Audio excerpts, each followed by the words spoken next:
Sou da quebrada, mas eu sou das antigas. Sou da quebrada, mas eu sou das antigas. Se tem palavra, não tem bala perdida. Eu me chamo Edivaldo Santana, me considero cantor e compositor. Sou nascido e criado na zona leste de São Paulo, num bairro chamado São Miguel Paulista, um bairro operário, de maioria nordestinos. Sou filho de dois caras que já partiram para outra esfera, um do meu pai do Piauí e minha mãe do Pernambuco, juntamente com mais 7 irmãos, eu sou o mais velho. Trampei desde pivete e estudei desde pivete também.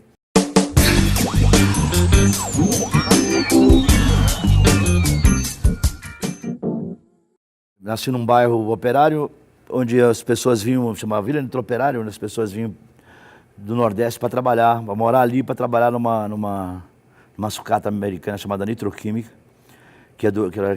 se tornou do grupo Votorantim. Na minha área lá em São Miguel, na minha casa, meu pai tocava violão, recebia os amigos, ele não era profissional, não vivia profissionalmente, mas a gente vivia uma época no Brasil, nos anos 60 e tudo, quando eu tinha 5, 6 anos, por aí, que a gente ouvia muito choro em casa, tinha muita música instrumental, além da comunicação, por exemplo, a televisão estava começando, então a diversidade da música brasileira tinha na televisão, os programas de televisão, desde do programa da Elis Regina, do Simonal, dos Tropicalistas, dos caras do Ceará e tal, e no rádio também, então havia uma democracia, de você ouvir várias coisas, ao mesmo tempo que você ouvia um Altemar Dutra, você também ouvia lá o Caetano Veloso, você ouvia o Ismael Silva e um Pixinguinha, então era muito diverso e representativo a comunicação, muito diferente dos tempos de hoje. Então fui criado nesse negócio. Ao mesmo tempo, nos anos 60, no mundo todo, rolava uma coisa de atitude do rock and roll, os festivais como o Woodstock, onde a gente conheceu Carlos Santana, Jimi Hendrix, Janis Joplin, e na mesma época os grupos de sucesso como Beatles e Rolling Stones. Então é uma coisa diversa. Eu tinha essa coisa de ser um filho nordestino, em casa muita coisa de Jacques do Pandeiro, de Luiz Gonzaga, e o rádio tocava de tudo, então eram umas coisas fragmentadas. Meu primeiro mundo da música, do encontro com a música foi isso. Mas eu tive algumas coisas no meio do caminho que mudaram meu jeito de pensar, que me ajudaram a entender o mundo. Tinha um primo comunista que me trazia Baudelaire, já me trazia Chico Buarque de Holanda, os livros, já me traziam outras coisas que não eram muito comum na periferia naquela época, não era muito comum na nossa casa. Meu pai trazia com literatura de cordel, mas um Baudelaire, Flores do Mal, uma coisa que era meio fora do caminho nosso ali, do dia a dia. E aí, lógico, tem os tocadores que eu fui vendo, os caras dos grupos de baile. No bairro que eu nasci, tem um cara que ficou muito famoso, chamado Antônio Marcos, que era um cantor popular, que a gente ficava muito ligado nele, um cantor de massa mesmo, de cantar para multidão e tudo. Então, esse bairro que eu cresci, São Miguel, ele era muito cultural, muito musical, bem a coisa do nordestino mesmo. Do aeroporto não me escuto o gosto. Sou urbano agreste, sou do mês de agosto. Meu santo é louco, meu anjo é barroco. Londrina tem uma história muito interessante e tal, muito bacana. Aqui em Londrina, eu vim a primeira vez aqui com essa minha primeira banda que eu falei, o Matéria-Prima, em 1976, no aniversário da cidade. O empresário vendeu vários artistas e trouxe a gente também aqui. Eu lembro muito bem na época, o Chitãozinho e Chororó eram os mais novinhos. Eles vinham tocar, tá aí, eram caras que ninguém sabia que existia. Aí nessa festa de Londrina, isso em 76. Depois eu voltei em Londrina em 79, tocava no circuito universitário que a gente era bem aceito. Então, em Londrina foi isso, a gente veio aqui através do DCE de Londrina, onde eu conheci o Ademir Assunção, o Pinduca foi aqui, ele era estudante. De vez em quando eu vinha para cá, às vezes eu ficava numa república e gostava, eu gostei da cidade, gostei das pessoas, fui muito bem tratado aqui em Londrina.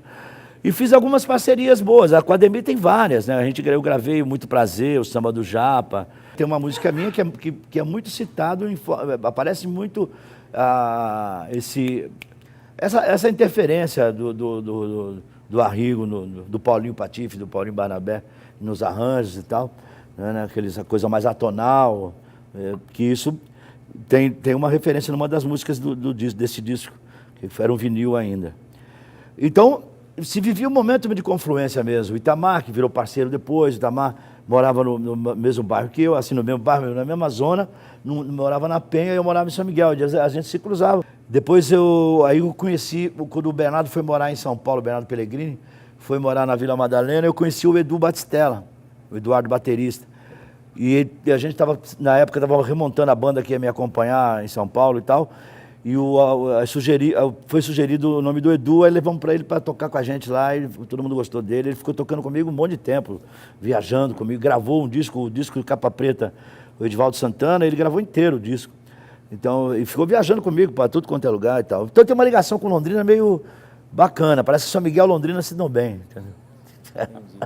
Esse disco só vou chegar mais tarde ao disco, mas chego.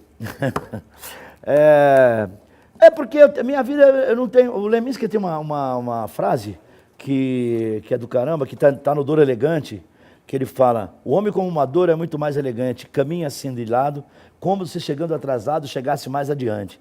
Porra, cara, olha a sacação do cara. E aí, às vezes, você não precisa chegar primeiro. Você pode chegar depois. Por que eu tenho que chegar primeiro? Então, esse disco ele tem esse sentido. Por que eu tenho que chegar lá? Tem que ser o primeiro da fila, né? Por que eu tenho que dar chapéu no brother para mim chegar primeiro? Porque esse negócio de chegar primeiro, você tem que derrubar alguém, você tem que correr mais que o cara, você tem que falar que é melhor, você tem que discutir melhor, falar, eu sou o melhor. Por que eu tenho que ser o melhor? Eu não sou o melhor.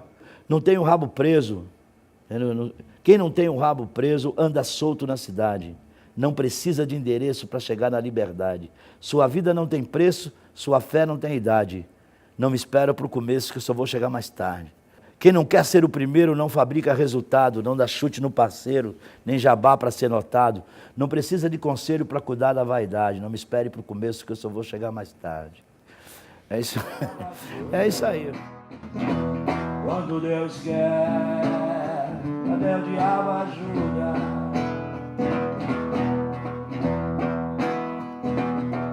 Estava certo que eu era um sujeito que chegou no mundo para dar errado. Até pensava que fosse castigo por eu ter crescido.